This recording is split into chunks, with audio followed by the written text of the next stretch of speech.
So welcome guys back to another video on the channel. We're doing another episode of Arsenal Transfer News Daily. So today we are going to be talking about Mesut Ozil once again. David Raya and Tierney to Napoli, which could be a potential transfer. So let's get straight into it. So the first bit of news is on Mesut Ozil. Now I did post this on my community, but I have a few people asking me to do a video on it, so I will.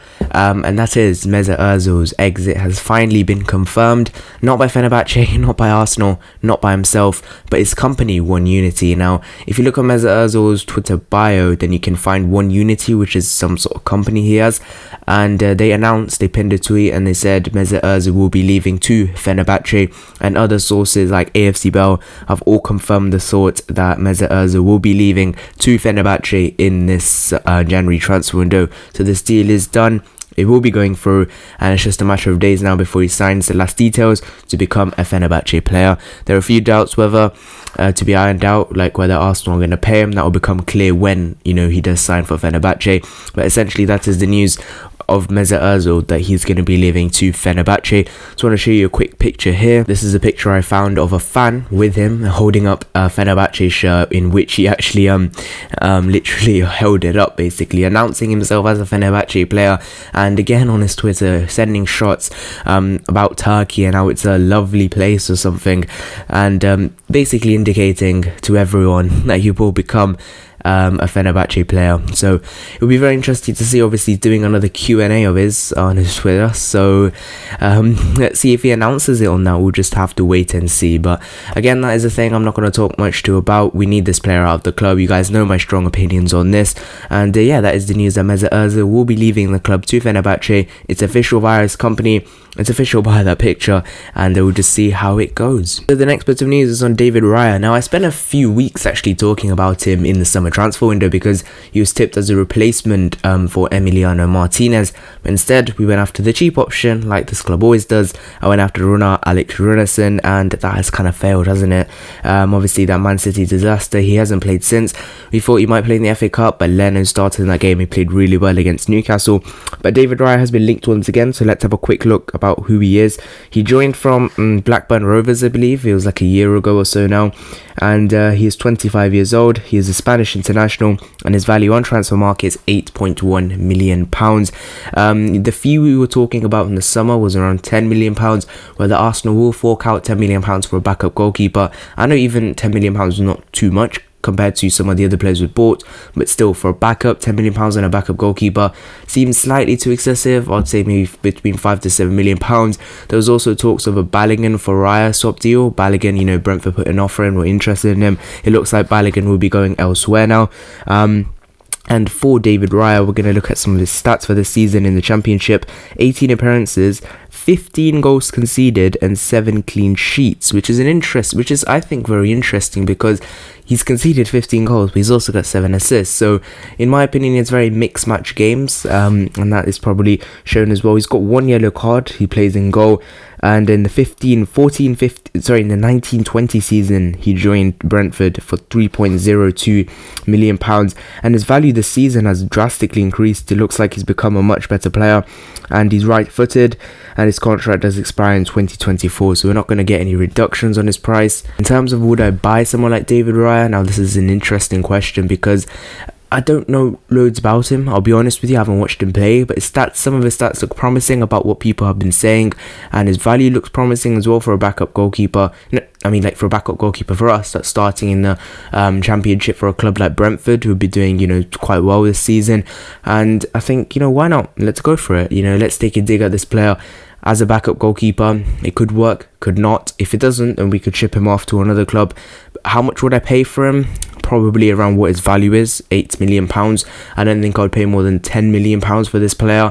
If at max we have to pay £10 million. But again, we'll just have to see, because we are cash stripped, because we've had to take a loan, cash strapped, and yes, £10 million on a backup goalkeeper, it's not going to be that easy when we're trying to get Buendia for £10 million. So I think we'll just have to see how this one goes, but I think we would need a backup player, because Matt Macy has now left the Hibernian, and Runarsson, well, if Leno was injured, we'd be in a bit of a mess. So maybe we do have to go for a backup goalkeeper this month, but we've not done any business yet. We've not been heavily linked to any real players.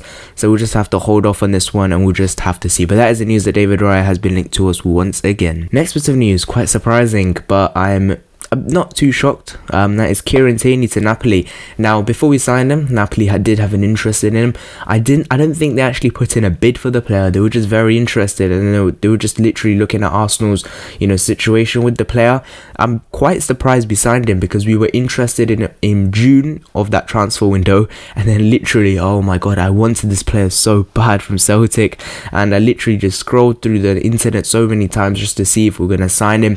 We put in 2 bids of £25 million. We took so long to sign Tierney, and I'm surprised that Napoli didn't take hit him off us, and they are interested once again, Napoli, for Tierney. My answer is no. Napoli, get out, not coming near Tierney. He is our player and a future captain of this football club.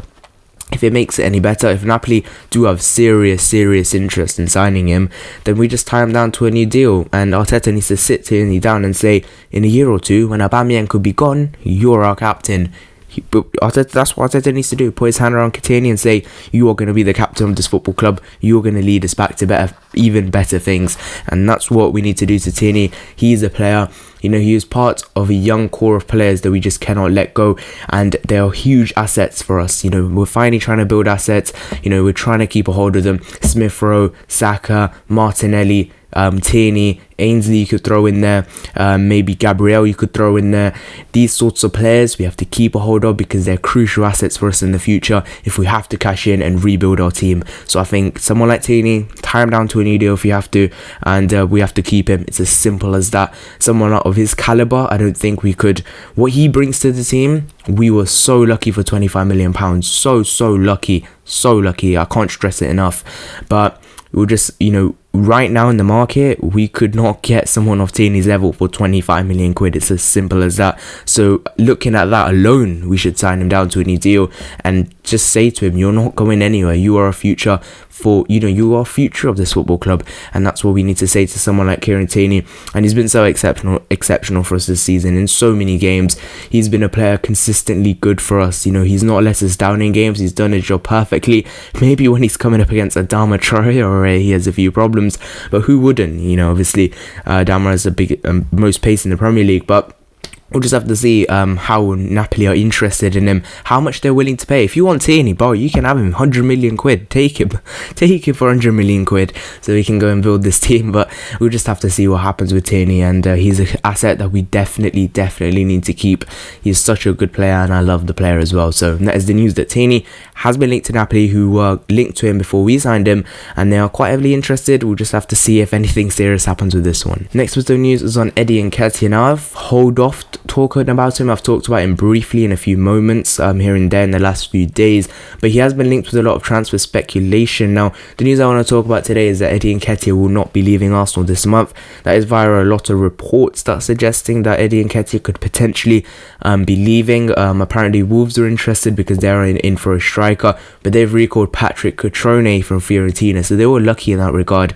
But Wolves are interested, and obviously West Ham, they got rid of Sebastian Haller to Ajax for £20 million. So they were in for Nketiah as well for around £20 million. But Arsenal reportedly want £30 million, and West Ham are looking other places, especially at Ismaila Sarr over at Watford. So Nketiah is a player I don't rate at all. I don't like the player at all, really. I don't think, what does he bring to this team? He couldn't get into Championship lead squad, so what is he doing in our team? How is he getting into squads? How is Balogun not getting in? It's one of the many things actually that baffles me about this manager. Why Nketiah was recalled, why he's playing, I don't get it. He couldn't get into Leeds Championship team, so why is he playing for us? I don't get it. We have to get rid of him. £30 million is definitely not his price tag. At a max, if I'm pushing it, his value is 17-18 million pounds, no more, not a penny more in my opinion. But we'll just have to see what happens with this Nketiah situation, whether first team guarantees from West Ham or Wolves come in and then he leaves. How much for, I'm not too sure, but it does look like according to a lot of reports that Nketiah will be staying at Arsenal for now. But It's disappointing in my opinion, because I think we could get a few bucks for him while we can, because I don't think his future is really going anywhere with us. So that is it for today's Arsenal Transfer News Daily. What do you guys think of today's topics? Leave your thoughts in the comment section down below. Leave a like and subscribe. Make sure to turn the post notification bell and all that thing. Make sure for the Crystal Palace preview will be coming up soon. More transfer dailies, and obviously the talk show we are starting on Tuesday, starting with Arsenal final review. So make sure to check that out. 1:30 on Tuesday. See you guys in the next one. Bye bye.